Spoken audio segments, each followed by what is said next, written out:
I could think of 1,000 excuses why I don't want to get up, why I want to stay home and sit on the couch, why I don't want to have to walk upstairs to do stuff. There's 1,000 barriers we could put in our lives or my life. People ask me, how do I do it? Welcome to the Breaking Barriers podcast, powered by S.O.A.R. Once again, I'm here with the one and only Quad Father, and we have a very special guest. My disability, I have a disease called Hereditary Spastic Paraplegia. I got it from my father, so it is hereditary. I have 2 brothers and 2 sisters, and by the luck of the draw, we all have it. You don't have to be disabled to have mental paralysis. People's mindset and mental health is, I believe, one of the worst conditions that this country's dealing with. You're gonna think that I'm absolutely crazy for saying this, but I think that you might in your community have an advantage. There was a Navy SEAL that gave a speech for a university, and he talked about, if you make your bed every morning, you will have accomplished the first task of the day. It will give you a small sense of pride. because you immediately have a victory. What's interesting about both of you is every day when you wake up, you have an immediate victory. We celebrate victories probably way more than other people because it's just the little things that you get to do. I think every friend group needs somebody with a disability in their group just to be the one to go, shut up. You have no idea. Like, what are you talking about?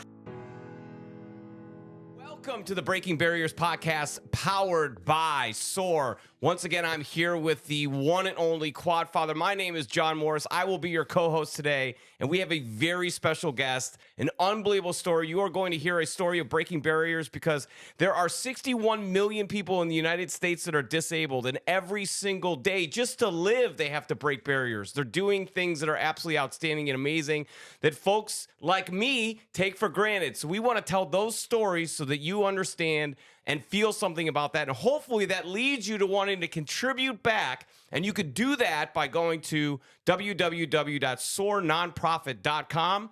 And we would be happy to talk to you about your time, talent, and treasure. Without further ado, I'd like to introduce to you, first off, the Quad Father, Mr. Brian P. Swift. Thank you, John. Welcome again to another episode. I'm excited to share. I'm excited to have some amazing men that step up to the plate and break barriers every day. And we have one of those gentlemen on today. We're actually going to film a few episodes today, so this is going to be fun. But today we've got on Mr. Ray Rita. Thank you so much for joining us today. Ray just hit 1 million views on one of his posts on Facebook. So if you want to talk to us a little bit about how to follow you on Facebook, we'd appreciate that. But let's start off with just kind of getting a little bit of an understanding of your story, Ray. All right. First of all, I appreciate you guys having me here. And it's really important. Everyone does have a story.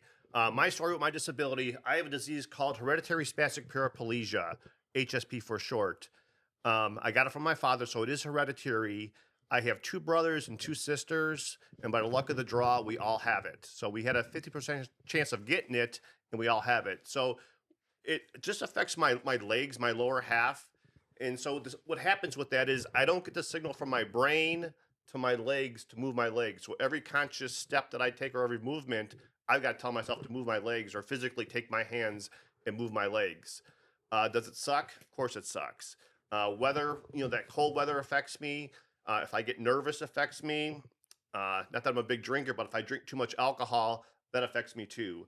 So, those conscious efforts that we have to just realize on a daily basis, affects me. And, being disabled, and I always tell people that, for us to do something, there's steps involved. For me to get up right now and stand up, I just don't do that. I have to think, okay, where's my canes? What's in the way? Where am I going? So there's a lot of steps involved, in my point, as far as being disabled. You have an amazing story, and I'm excited to get this out to the audience. I don't have the same disability you have. I mean, I've got it much easier. I don't have to worry about getting up and consciously think about getting up, being stuck in the wheelchair.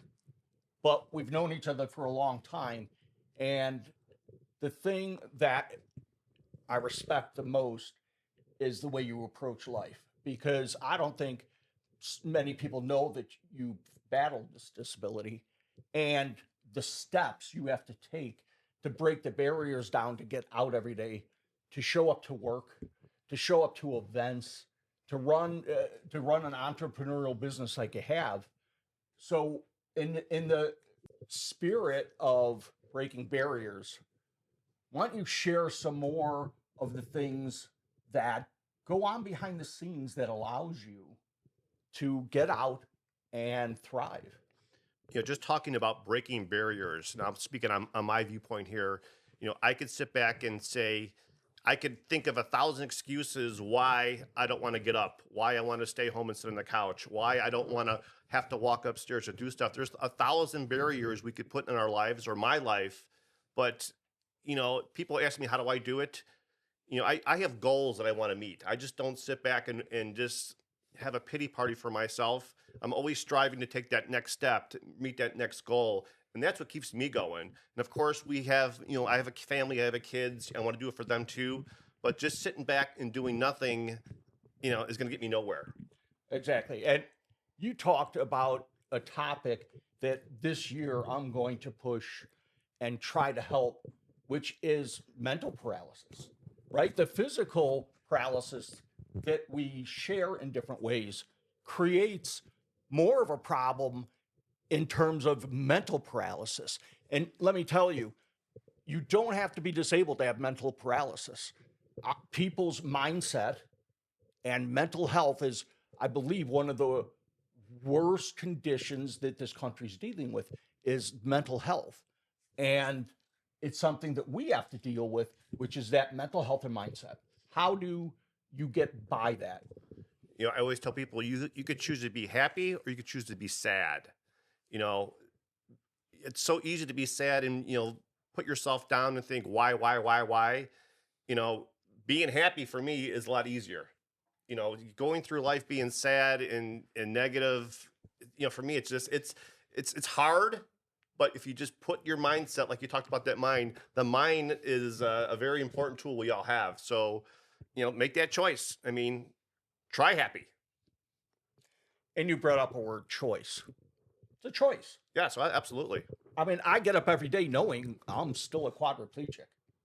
You get up every day knowing you've got a battle to face before you get downstairs and even try to have breakfast, try to make breakfast. You got a battle, probably much like me, where just getting dressed is a challenge. And if I didn't have support, my life would be, I can't even imagine. It would be that statistic of 1979 breaking my neck that was out there if I didn't have support of friends, family, and in the strength of my faith. Yes. One thing that I tell people too is, for myself, I could still walk, I could still move, but probably 85% of my life is a challenge. Everything I do we'll say is difficult.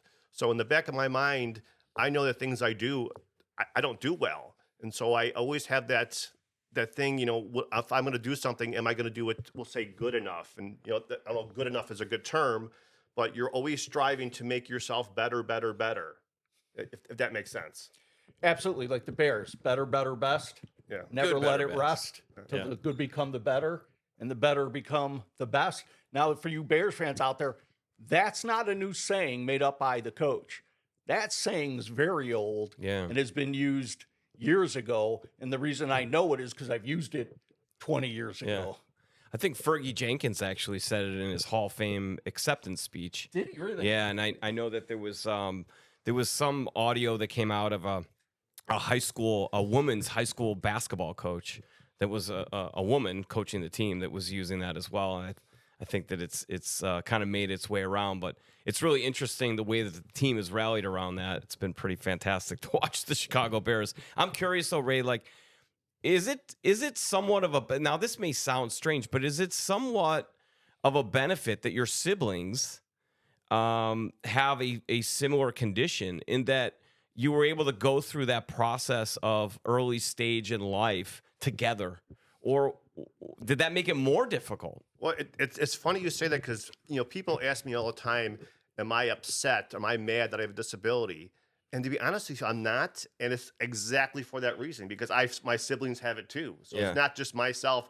I'm not the only one walking funny. I'm not the only one that cannot get up and say, run to the bathroom. My siblings have it too. So I'm happy that you brought that up. There's a camaraderie to that. Like, Yes. that you have a bond in that regard. Yeah. There's another interesting point that another one of my clients that we do a podcast for talks about. It's next to impossible to be grateful and pissed off at the same time. So you had just talked about the fact that you choose to be happy. Well, it's really hard to be angry at life when you choose to be happy. You can't have those two emotions going at the same time. So what exercises do you maybe go through in order to maintain that happiness? Because if you're like, you're not Teflon, you're a human being. There's a lot of things in the world that can make you unhappy. And there's a lot of things that are constantly attacking your happiness. So what exercises might you go through in order to maintain that positive mindset? And trust me, it is not easy, for especially for me, because, I do get around, like I said, for me, you have to get up and say, walk to the door. I've got 9 thoughts going through even to get there. And there's a perfect example. There's so many times that I drop my canes, and you can see how beat up they are. And it never fails when I have to do something and that cane drops to the ground. I'm like, oh no, now I got to pick it up. But once again, first of all, no one's going to do it for me unless no one's around me. But if I have to do it myself, I'm going to do it myself. And you have that sense of accomplishment once you will say, hit that goal, or no, you know what?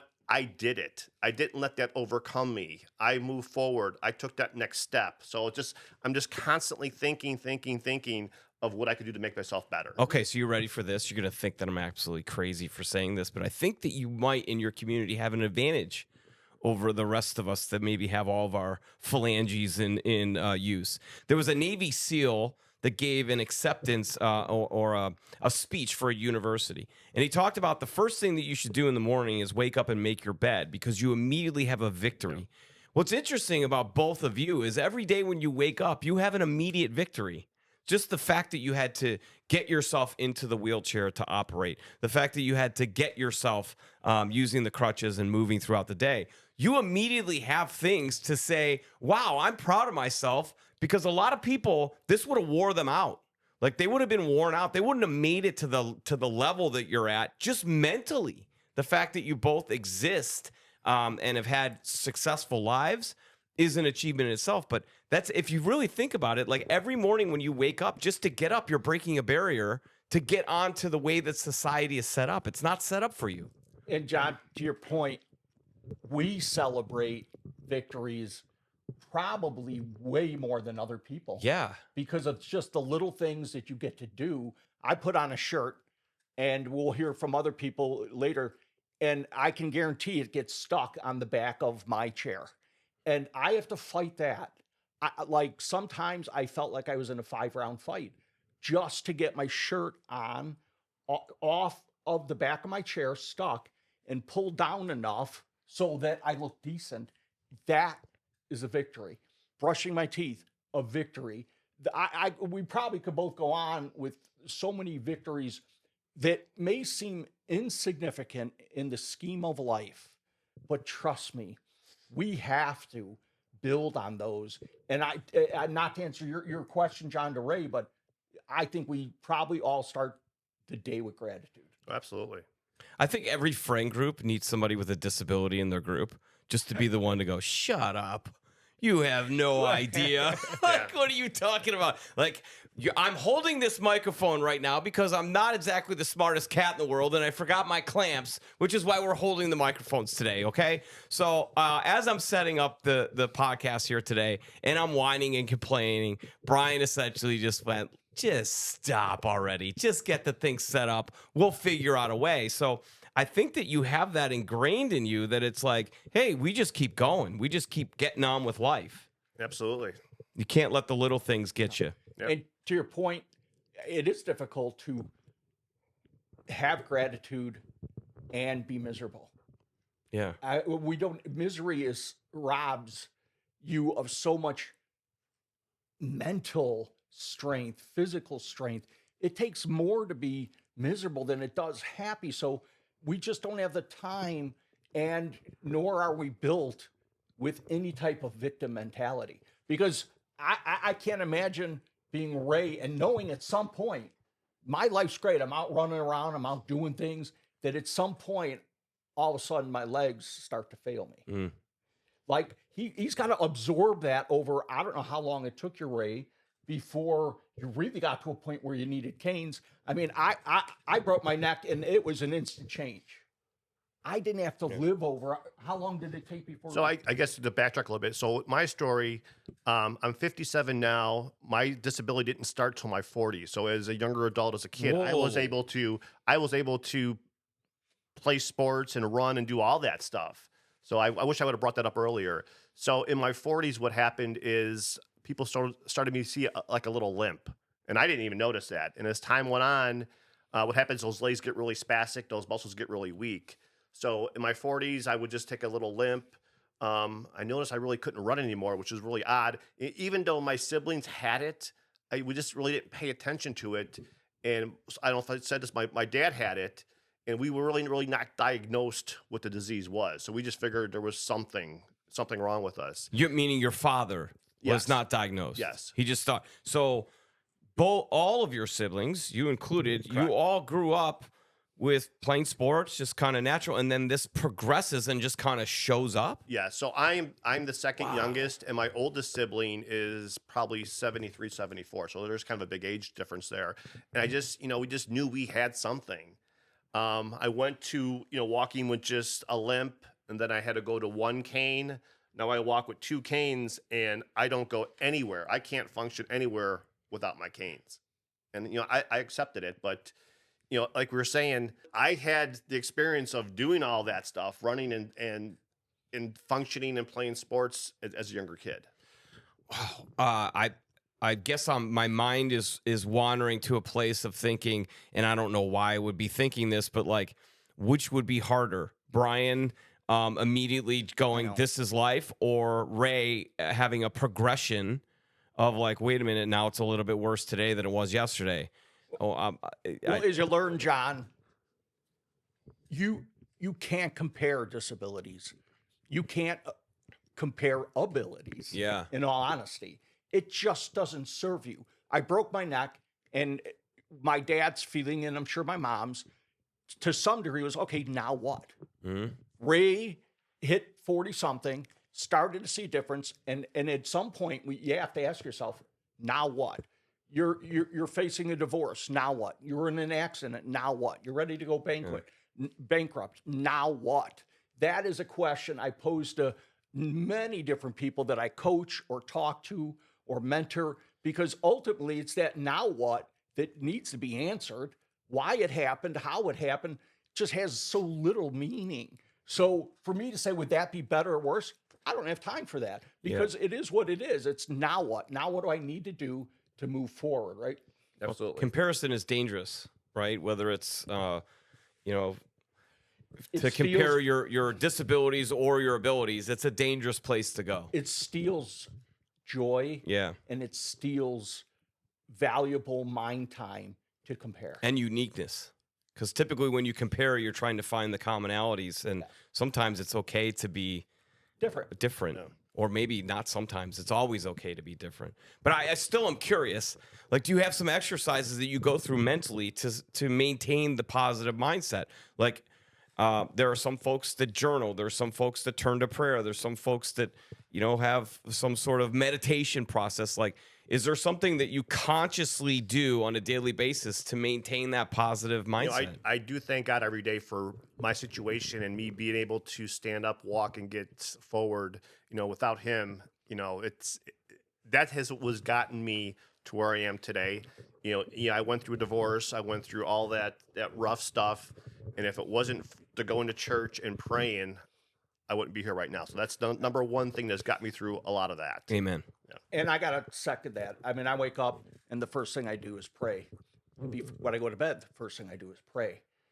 And prayer is easy to do when, like anything, when you're making a habit, a routine, and you have that belief and faith that's why I'm here today. There's a bigger purpose. And another thing that people have to understand, when you have a bigger purpose, it trumps all the little pains in the asses out there.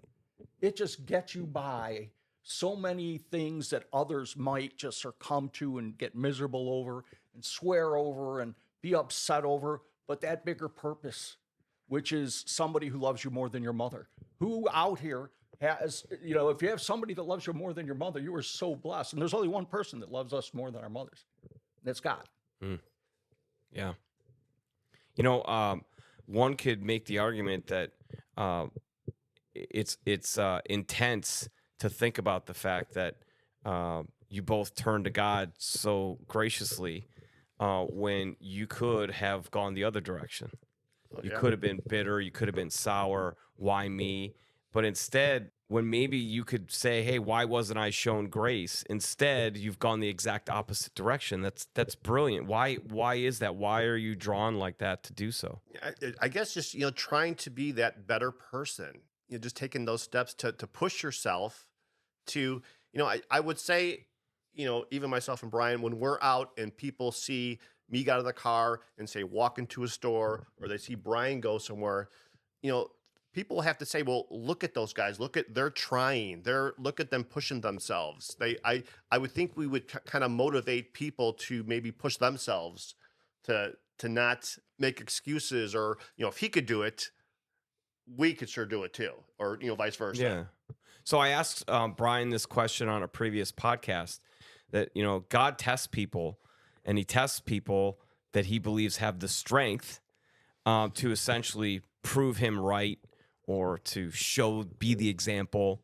Do you think maybe that this is your test in this dimension, to be that positive voice, to be that encouragement, because you can handle it mentally?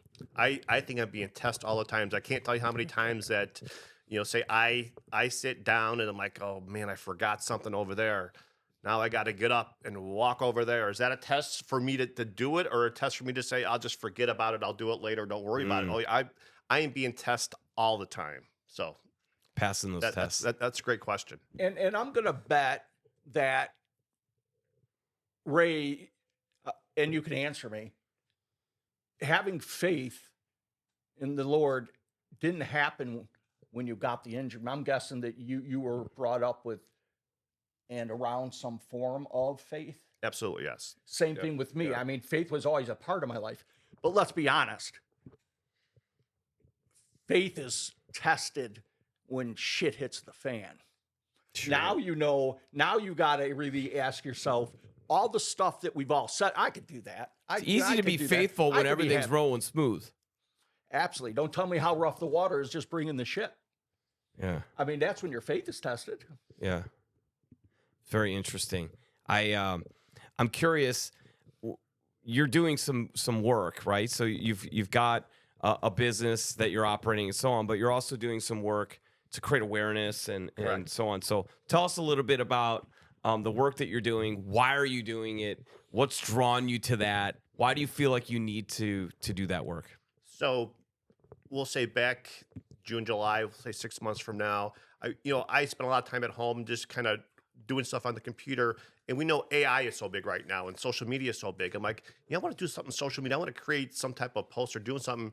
And at one point I couldn't think what I want to do. Then I'm sitting looking at myself. I'm like, my disability, that's the huge thing I know 100% about. And I'm sure my story could help out other people too. I'm like, what if I create like a channel or my posts that could help other people? So I started telling my story, what it is for me to be disabled, my disease, what it takes for me to stand up, sit down, try to carry. I got boxes here, how to get these boxes from here to my car. It's not that easy. So I just started making videos and just throwing them on, all those social media platforms. And, it's growing, and it's amazing. I tell people this all the time. I've got people that follow me from the UK, from Australia, and I get posts from them almost every day thanking for me to inspire them. Mm-hmm. Now, just hearing those words when people say, Ray, you inspire me, I cannot tell you how good that makes me feel inside, that I'm helping other people. Yeah. And they might not even have a disability. Probably some do, some don't, but just hearing that word, Ray, you inspire me, that just checks off one of my goals. And it's interesting. There's a lot of the disabled community that hates to be told, you inspire me. For some reason, why? So many. Why? And our next guest is chuckling because he knows I'm right, Bill? I mean, I don't know if you see that, but they don't like to be told you're inspiring. I'm not sure why, because they assume that's something bad because like why am I inspiring just because I'm in a wheelchair? Well, you can't take away. That's like giving a seat up to an elderly person in a bus. Are you assuming she can't stand? No, it's just doing the right thing. If I see somebody that inspires me, I don't care if they're walking, riding, crawling. Why, if they inspire me, what a nice gesture to make than to say you inspire me. I'm not here to inspire disabled people. I'm here to inspire people, just people in general. Yeah. I want to help. I want to share. I know, Ray, you have the same thing. You belong to certain channels, but you just want to inspire, because in inspiring others, you inspire yourself, and you don't get anything out of life without helping others. You get what you want out of life by helping others get what they want out of life. And if it's inspiration today, if it's that moment of gratitude or sharing something, then we all win. I think the real breaking of barrier here is that you've taken something that could appear to be an obstacle and you turned it into a gift. And the gift is your ability to transfer a positive energy to a group of people or a mass of people. And if you know, it just brightens their day for 5 minutes, makes them think a little bit differently, makes them stop looking at their circumstance as a circumstance, but maybe looking at it as you are, as a gift to be able to communicate with the world and inspire. I just think that it's fascinating that I can't imagine why somebody would say, you know, I'm just trying to live my life like I'm not an inspiration. Like, well, you don't get to choose if you're an inspiration to me. I choose if you're the inspiration to me by you know what I mean? Like, You said make them think, and that's it. You know, people would think after they would see me walk or, you know, Brian wheel around, they would think, you know, what is that person doing different? And I always tell people, we talked about it earlier, you know, people always ask me, what's my secret? Well, I don't have a secret. You know, it's just faith and just be positive. Just try it. gosh, people don't want to hear that though. Because you know, just faith and be positive. For a lot of folks, they're so disconnected from the Lord that for them they can't even, like, what are you even talking about? So when you say just have faith, it just doesn't register. They almost get angry by that. But that truthfully, And I say it's hard. It's absolutely hard, but you know, just try it. You know. yeah. And you know what? In life, the equations are always easy. It's the execution that's difficult. So equations to a good, happy, prosperous life, we can all understand them. We're not figuring out E equals MC squared. I mean, which if you want the answer, I can give it to you. We're trying to figure out how to execute. Because if you don't execute, if you don't wake up with gratitude, if you don't go to bed saying your prayers, if you don't wake up and feel good about that challenge you overcame, it makes it difficult. So we have to execute every day, whether you're walking or riding or wiggling, doesn't matter. Yeah. If you've made it this far along in the podcast, we are very, very grateful. We're very thankful. And we would like for you to check out www.soarnonprofit.com. I think that you're probably inspired. I'm sitting in the room. I know I'm certainly inspired, and we hope that you will follow along and contribute. It's really, really easy for you to fall into the trap of just getting caught up in your day-to-day life and thinking about how you're going to get to the next thing. But I can tell you for a fact that if you think about how you can impact others, it will come back to you threefold. So we hope that you'll take a look at that. That leads me to my next question, Ray. Where are you going with all of this? Like, what is the big vision? Have you thought about a big vision? Because now you're starting to create this content. And I think you're starting to recognize that the reach that you can have is actually pretty phenomenal. Just little old Ray with his iPhone doing what you're going to do already, just decided to flip that camera around. And all of a sudden people in the UK and throughout the world are sending you love, saying, hey, man, thanks for taking that. What appeared to be a 1:30 long video probably took you 25 minutes to do. Right. And so there was some time and some intention that you put into doing that, and that start getting that feedback. Has that started to fill up your fuel tank where you're going, hey, I can take this a little bit further? And where is that further? All right. Once again, a great question. And I got to give a lot of it up to Brian here. You know, I first met Brian. I see what he does. You know, Brian talked about a while back. He goes, Ray, you should write a book. and I started doing that. I'm probably halfway through, so I'm getting there with that. I see Brian out there doing his speaking engagements, talking to, people, helping them out. And I would love to, help Brian maybe speak on the stage one day, or, tell my story, tell his story. So a lot of it, great inspiration from Brian here. So, I would love to kind of partner up with him and just move forward, to helping people out. Ray, any day, anytime, you know that. You can call me any day, anytime. I would love to collaborate. We are both on similar mission. And sometimes, to answer John's question, we're not sure where we're going. No. But we're not sure where the road's going to end, but we know we're going to keep climbing and keep pushing. And before we kind of wrap up, your channel and where you're out there, is it under your name? Is there something somewhere specific people could find you? Yes. So my main one is Ray Walks, the number 4 Real. So Ray Walks for Real. And my other one, will say Instagram, is Ray It Forward, not Pay It Forward, but Ray It Forward. So those are my 2 that I have. Love for you guys to come check me out. I'm always asking people if you have any suggestions, or you want me to talk about something, or ask me a question.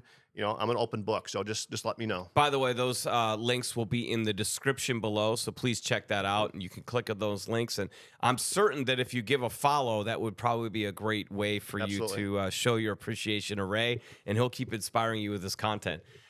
Brian, how do you see maybe some collaboration happening here beyond this podcast? Well, I have told Ray numerous times, I will help you write a book. We will help you get published. I will help him in any way, because he's on a very similar journey that I'm on. And you don't walk these journeys alone. And I'm there to walk with Ray and however he needs me. So I would love to collaborate, love to maybe both end up speaking on the same stage, because we have similar stories, but yet way different stories. Way different stories with lots of questions in between, woven in between. So Ray knows he could call me 24 hours a day. I don't put limits on when friends can contact me, whether it's to collaborate, whether it's I just need an ear, or I need a sarcastic comment to shake me out of my webs. I am there for that. Brian and I have been a bit, I won't say frustrated, but we've been a bit curious as to why this community is not rallying together, seeing as it's 20% of the United States population has some sort of a disability. And we're a little bit curious as to why there hasn't been more of a rally around the greater good for the folks within that community from the community. It seems like folks outside of the community are contributing, but people within the community, for some reason, are not maybe contributing as much as possible. And we just want to clarify what we mean by that. If you follow Ray, that's a contribution. If you like or comment on his content, that's a contribution, because that expands his reach. If you follow this podcast, if you reach out to Brian, if you become a guest on the podcast, if you're willing to come tell your story, that is a way of you contributing to the 61 million people out there that need more exposure. There needs to be more of a spotlight on this. We're talking about 20% of the United States population. This is not like an afterthought, people. This is a huge portion of the population.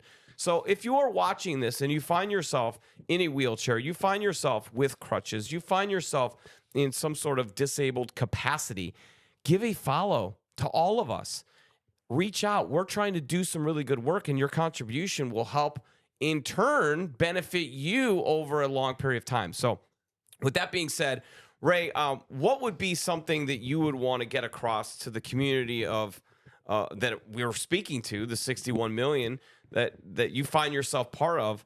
Do you find that frustration? Have you found that to be the case? Because I would imagine some of the people that are inspired by you are the people that maybe have a bad mental state of mind, but they're inspired because you have a physical disability, and it's flipping. How do we get people with physical disabilities to support each other? I always ask people, when I talk, when I'm out there, I'm not asking for a pity party. I'm not asking for people to, yes, we want help. If I need help, open the door, that's fine. But I'm not here for a pity party. I don't know if that's answering your question or not. You can answer the question however the hell you want. Yeah, it's just, 99% of the people are so great, when they see me walk into, to a door and they'll open that door for me. That is absolutely great. what I don't like is that when people, when people see me walking and they don't even think about helping me. This happened to That's me. interesting. It happened to me last week. I was at somewhere and my cane dropped in front of me, and a girl was walking by me, and as she walked by me, my second cane dropped. Now I'm standing there with no canes, and she walked right by me, and that's the first time that has ever happened to me, and I was just shocked. I'm like, do you not see there's two canes you just stepped over? I can tell you what it is. In an effort to not offend, we have become offensive. Yeah. Human beings have become offensive in an effort to not offend. So that young lady probably was taught, indoctrinated, that she would be offending you by helping you because you're capable of doing it on your own. So she just walks by and doesn't aim to help, probably because she thinks that she'll offend you, which is offensive. Yeah. What happened to the chivalry in the world? We should be helping each other as human beings no matter what. Like, it goes back to the lady on the airplane. Somebody goes to help her put it in the, and Right. she yells that she's capable of doing it on her own. So I think over the last decade, especially, it's like we've lost this grace for each other. And I think that now more than ever, we need to flip that into, like, if you see somebody that needs a door held open for them, hold the door open for them with pride, give them a nice joke and a smile, and let's get on with our days. Yeah, there's one thing. I have a scooter. When I have long walks, I have a scooter that I use because long walks, I could do them, but it's easy for me to jump on my scooter and I could scoot around. And my scooter actually folds up and I could pick it up and put it in the back of my car. There's times where if I have back pain, that's a pain in the ass. Yeah. And there's times where I'll have it there and I'll have it all situated to go in the car. And I can't tell you how many times I can have a little old grandma walk by me and she wants to help me. Yeah. I'm like, that's fine. It's just, you kind of get a little chuckle out of that because people do want to help. Yeah. And you do appreciate that. Yes, certainly. I think some of that, John, is a generational thing. Yes. All honesty, I think there is a huge gap in the mindset, heart set, and hand set from certain generations. Yeah. And I mean, I agree with what everybody has said, and I am so happy and proud that you're not just a friend of mine, but we will collaborate. And I appreciate you taking the time to come Thank and you. do this. Ray, when can we expect that book? I will say it's pretty much done. I just have to kind of review it, and I'll let Brian. Do we look it have over. a name of the book? Do we want to drop the name of the book on the podcast? Well, what I have right now, it's just the little things because it's Just the just little those things. just those little things that people don't think Beautiful. of sometimes that kind of get you going. Love Your it. wife name it that? No, I was all. I believe that was a funny, joke. No, only one really knows about it. Actually, Brian knows about it, but my family doesn't even know I'm even doing Brilliant. this yet. And one thing Brian told me to do is he goes, and this is going to be so touching for me. He goes, make sure your kids and your family leave you like a little, like not a testimony, but like their viewpoint, like what it is to live with Ray, or like something Yeah. about me, which is they haven't heard this yet, but probably Christmas I'll probably ask them to write me a sentence, a paragraph, whatever you want to say, and I'll put that in the book. So I'm really excited about that. Their perception is so important, their reality, because there are other people that have to live with somebody in a wheelchair. Yeah. Go talk to my 3 kids, go talk to my wife, go talk to friends that are both able-bodied and not able-bodied. They have to deal with it. And that book would be so missing if Ray does not include his family. And my personal opinion, his siblings. Here's a powerful part about this. From the standpoint of both of you writing books, we're on a podcast right now creating content. You're both content creators, which I think is fantastic. If you think about it, this is the holiday season that we're recording this. And one of the things that I treasured as a child was sitting at the dining room table and listening to my father tell stories. And damn it, I can't remember the stories. I'm 50 years old now. He's gone for 8 years, and I can't remember a lot of the stories, and it crushes me. My kids won't have that problem because I'm on multiple podcasts. I create content. Your kids won't have that problem because you are now documented. You're published. You've written books. So after you're gone, your grandkids can read your words, or our grandkids could come and see this podcast and see what old Pop was like on the microphone. And I think that's pretty powerful. And if that doesn't give you an idea why you should document and tell your story through content creation, I don't know what else I could say. Ray, it's been an absolute pleasure having you on. I appreciate it. And whether you like it or not, you're an inspiration. I'm going to say it. I'm going to tell him he's an inspiration. So there. Brian, I'll leave you with the final word, the final question. You know what? I guess when shit hits the fan, and it will in all our lives, ask yourself, now what? And if you struggle answering that, reach out. There are people out there like me and Ray that were out there, and our next guest, who have been through situations that most can't fathom. We're out there for you. So reach out to Brian P. Swift.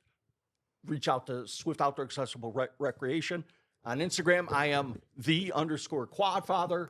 Thank you, gentlemen, for this great episode. Brian is, in fact, the Quadfather. He is, in fact, Brian P. Swift. You have met Ray today. We thank you so much for joining the Breaking Barriers podcast.